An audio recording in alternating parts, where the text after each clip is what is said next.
I'm Ken, and unfortunately, Steve Perry is renegotiating his contract because we did not have an episode last week. And would you like to tell the audience why we didn't have an episode last week, Kenny? I wanted to be a professional wrestler.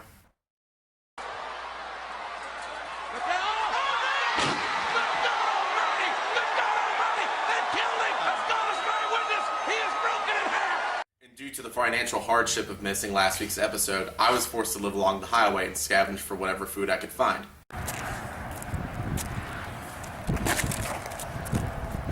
Dinner box?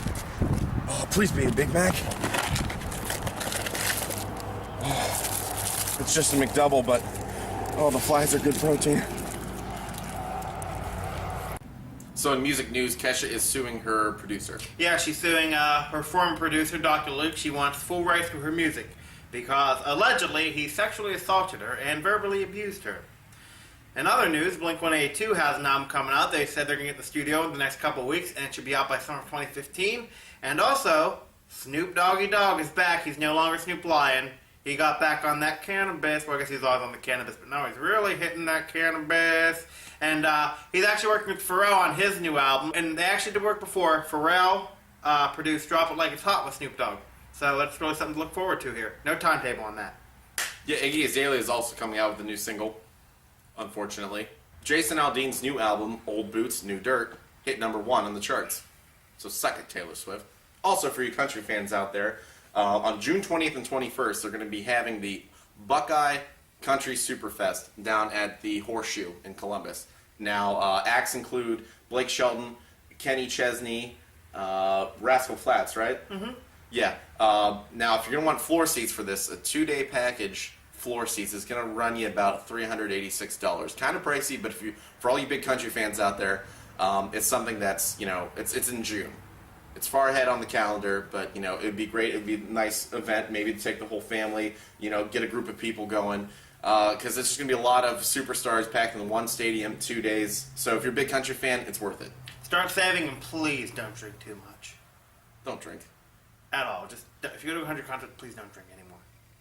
So if you noticed recently, a lot of new artists are putting albums out on vinyl. Artists such as Imagine Dragons, their last album, Night Visions, Lord's Pure Heroin, they were both released on vinyl as well. Do you have any albums on vinyl at home? Do you? I do. I have some old Zeppelin albums. Billy Joel. Do you have any new ones though? Like what do you think is causing people to gain this interest in vinyl now? Well, I think everything comes back. Everything old eventually comes back. You can see it with anything from hairstyles to clothes to a bunch of different fashion trends. It's just something that I think it's just found its place in our generation today. It's just coming back. But we say that, but do you really think the cassette tapes, like, if people are going to vinyl now, do you think in 20 years they say, oh man, I want this on cassette tape? I guess from, my viewpoint right now, probably not. I don't see anybody being like, oh my god, it's 2030, I want a Walkman. Who's going to say that? I have no desire to own anything on vinyl just because it's cool, it's something to talk about, but vinyl is so much more expensive than CDs. Places that sell CDs and stuff, and they have new vinyl there, it's expensive.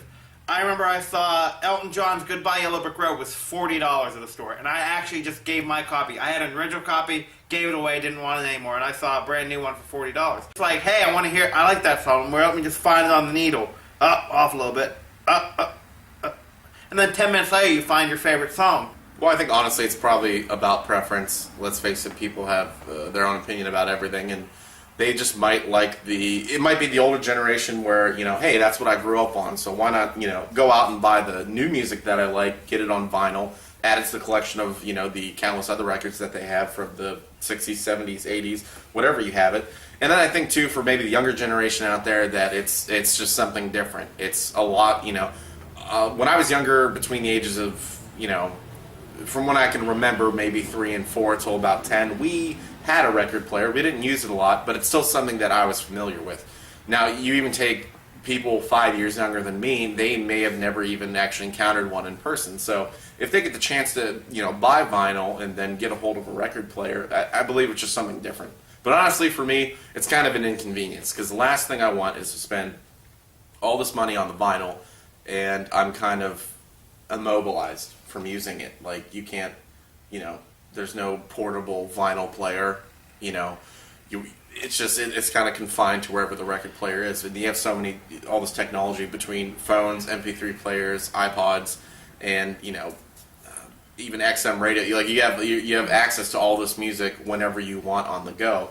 So, I mean, for me, it would be kind of, I would have it still, but, overall it's kind of an inconvenience for me. No, I understand that completely. It's like you can't be like, hey man, let me just put on a portable record player walking down the street, jamming out. Yeah, do you think that'll ever be a thing again? Boomboxes? Yeah. I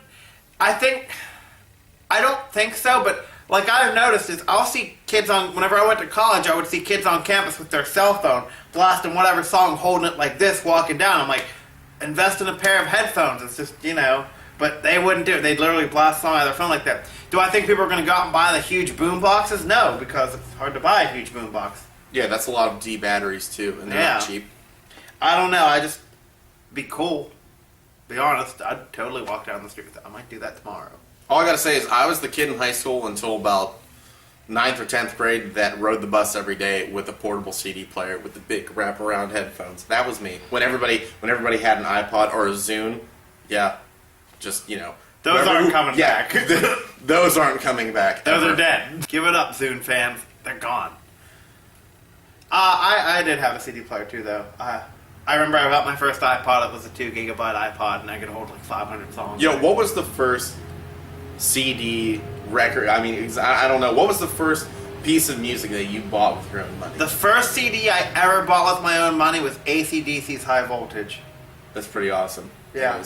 Considering that my first CD was Limp Bizkit, hot dog flavored water. Chocolate Starfish and the hot dog. That's not the first one that I owned. I remember I had a couple other. I had a Foreigner cassette. Oh, if you're talking about my first 2 CDs were Hanson, 98 Degrees. That was Yep. I think the second CD I bought was Aerosmith's Just Push Play, which Aerosmith is really bad, and that's probably their worst CD, which is saying a lot. It could have been Nickelback. Okay. So, a new band that I recently discovered while listening to the Radio U station on a very long drive, Wolves at the Gate. Now, I'd have to do a little bit more research about the albums you would have to look up, but I believe they just came out with an album in June of this year. It's good stuff. A lot of people kind of put them in the same category as bands like Haste the Day and Devil Wears Prada. Overall, I like it. I like the vocals. I like the guitar. If you're into heavier music, they have good harmonies between the vocals and the screaming. I think it's just really all a good, solid band. Band I think people should check out. They're once again, it's kind of an indie band like I gave last week. Group Love. They actually did have a couple hit songs, so you probably have heard of them. But I think they're really good and kind of light, change of pace. I think 2 singers, one's a female, one's male. So definitely go check them out. Well, I'm Jake. I'm Ken. We're saying don't become a professional wrestler and jump through tables. And don't be homeless and eat cheeseburgers off the side of the road. Like our Facebook page. Follow us on Twitter. And subscribe to our YouTube channel. All right. See you guys next week. Deuces.